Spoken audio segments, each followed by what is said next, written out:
Dans la vidéo d'hier, j'ai parlé de désir et peur.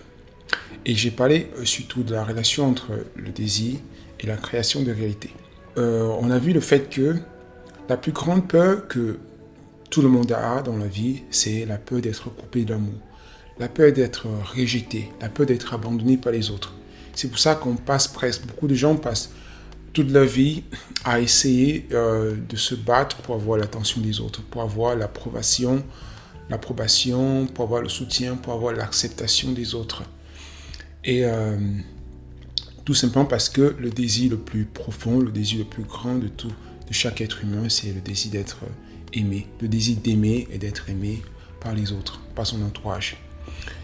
Donc, les deux, le désir d'être aimé engendre la peur d'être rejeté, la peur d'être coupé des autres, d'être coupé de l'amour. Aujourd'hui, je vais parler de ce que c'est que la conscience. En fait, nous vivons dans un univers multidimensionnel, un univers qui a plusieurs différents niveaux d'énergie. La conscience, en fait, est l'ultime réalité. Et le but de la vie, le but de l'existence, si je peux dire ça comme ça, c'est d'explorer le pouvoir de la conscience, d'explorer le pouvoir de la conscience afin de créer sa réalité préférée, sa version de la réalité. Et en fait, dans la vie, on peut, à travers le pouvoir de la conscience, on peut créer soit l'enfer, on peut faire de sa vie un enfer ou bien un paradis. Et d'autre part, l'épanouissement n'est donc possible qu'à travers la conscience. Plus tu as conscience de toi, plus tu sais qui tu es, où tu te trouves, plus tu as la capacité de changer ta réalité, de forger ta réalité de la façon dont tu veux qu'elle soit. C'est pourquoi la connaissance est l'une des clés essentielles de la création de réalité. Tu dois connaître où est-ce que tu te trouves, tu dois connaître qui tu es, et tu dois surtout connaître comment est-ce que l'univers fonctionne, comment la vie fonctionne. Quelles sont les forces quelles sont les forces en jeu? Quelles sont les forces qui nous permettent, qui forgent la réalité? Avant que Isaac Newton ne postule la loi de la gravité, on savait plus ou moins que si on sautait en l'air, on devait tomber vers le bas. Après que Newton ait formulé cette loi, 200 ans plus tard, je ne sais pas 300 ans plus tard, on a envoyé l'homme sur la Lune. À travers quoi? La loi de la gravité. De la même façon que la loi de la gravité agit sur nous, il y a aussi des lois qu'on appelle lois universelles, qui agissent sur notre vie, qui agissent sur nos conditions de vie, qui agissent sur la réalité que nous vivons.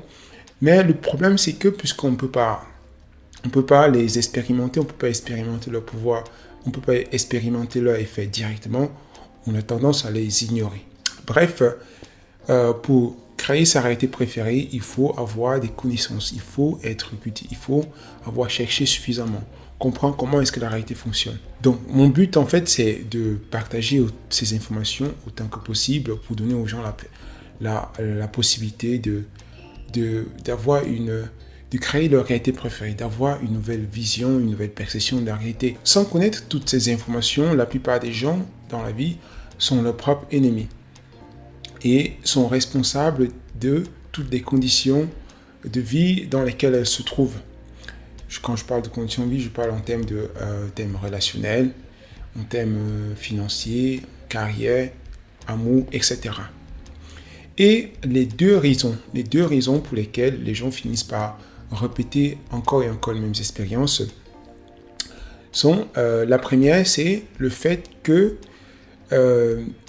ils sont constamment dominés par des pensées de peur, ils sont constamment en train de se préoccuper de leurs conditions de vie. Chaque fois qu'il arrive un problème dans leur vie, ils réagissent. Ils se posent des questions. Comment est-ce que je vais arriver? Comment est-ce que je vais résoudre cette situation? Et sans comprendre que, en fait, se préoccuper, s'acharner, se lamenter, c'est en fait ça qui attire davantage. C'est ça qui renforce les mêmes conditions qu'on a créées à la base à travers nos pensées, nos émotions, la façon dont on perçoit la réalité. La deuxième raison pour laquelle les gens restent constamment dans la même réalité, c'est le simple fait qu'ils ne comprennent pas comment la réalité fonctionne. Et sans comprendre comment la réalité fonctionne, c'est presque impossible. C'est impossible de changer. Sans changer son point de vue, sa façon de voir, sa position, c'est difficile de changer sa réalité, c'est difficile de changer sa vie. Donc voilà, bref, ce sont là les deux raisons pour lesquelles les gens restent constamment ancrés dans leur réalité. Voilà, c'est tout pour cette courte vidéo sur le thème devenir créateur conscient. J'espère que vous avez aimé. Et je vous dis, on se voit demain pour la prochaine vidéo. Entre-temps, abonnez-vous pour continuer à me suivre, me soutenir et surtout ne rien rater. Je vous souhaite santé, amour, bonheur